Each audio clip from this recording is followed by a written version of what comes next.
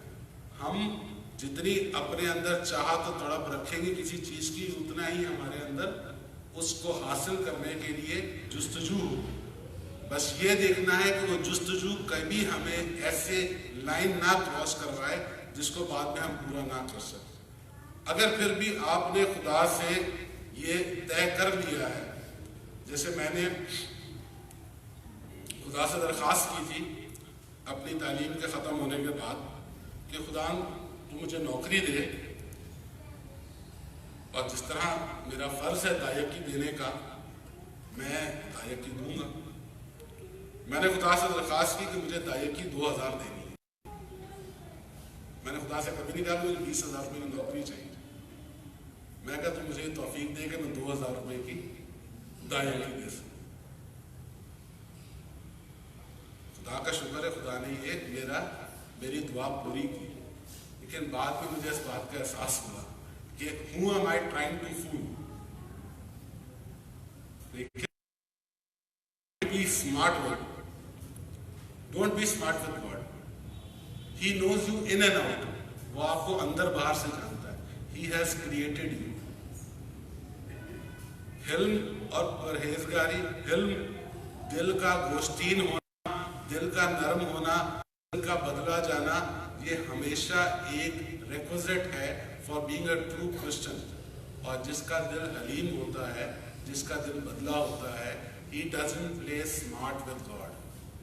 Don't try to be smart with God. اس سے درخواست کریں.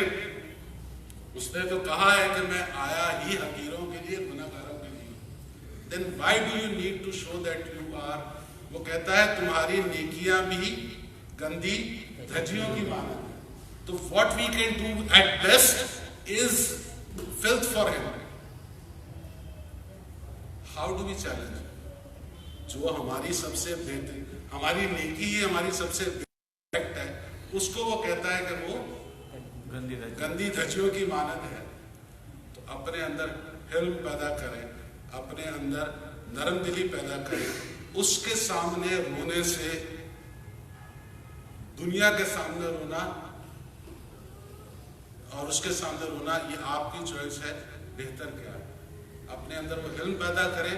کیونکہ کئی دفعہ میں نے آپ سے یہ درخواست کی کہ ہماری زندگی میں وعدہ کیوں نہیں پورا ہوتا. ہمارے اندر وہ تکبر, وہ گھمنڈ وہ نہیں نکلتا کہ وہ وعدہ اپنی زندگی, ہماری زندگی میں وہ جگہ بنائے.